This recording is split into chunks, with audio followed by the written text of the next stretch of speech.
আজকে স্বপ্নগর পত্রিকার অনলাইনে আমাদের সাথে থাকার জন্য আপনাদেরকে সাধুবাদ জানাই। আমি সৈয়দ রেজওয়ানুল হাবিব। আপনারা দেখছেন আজকের বিশেষ বিশেষ খবর। দুই শিশু, 3 মহিলাসহ 6 জন বাংলাদেশিকে আটক করল সীমান্তের কর্তব্যরত বিএসএফের জওয়ানরা। গ্রেপ্তার করে বসিরহাট মহকুমা আদালতে পাঠালো স্বরূপনগর থানার পুলিশ। অবৈধভাবে যাতায়াত থামল না স্বরূপনগরে।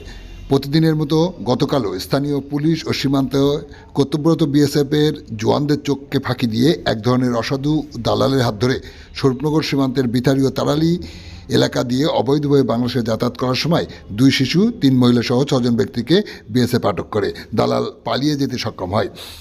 জিজ্ঞাসাবাদের পর আটককৃতদেরকে পরবর্তী আইনি পদক্ষেপ গ্রহণ করার জন্য স্বরূপনগর থানার পুলিশ হাতে তুলে দেয় বিএসএফ।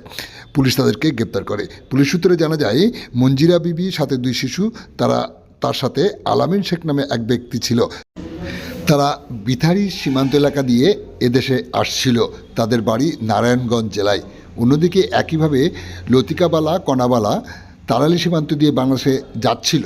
তাদের বাড়ি গোপালগঞ্জ জেলায়। যা দেখছেন আপনারা আজকের স্বপ্নগর পত্রিকার অনলাইনে।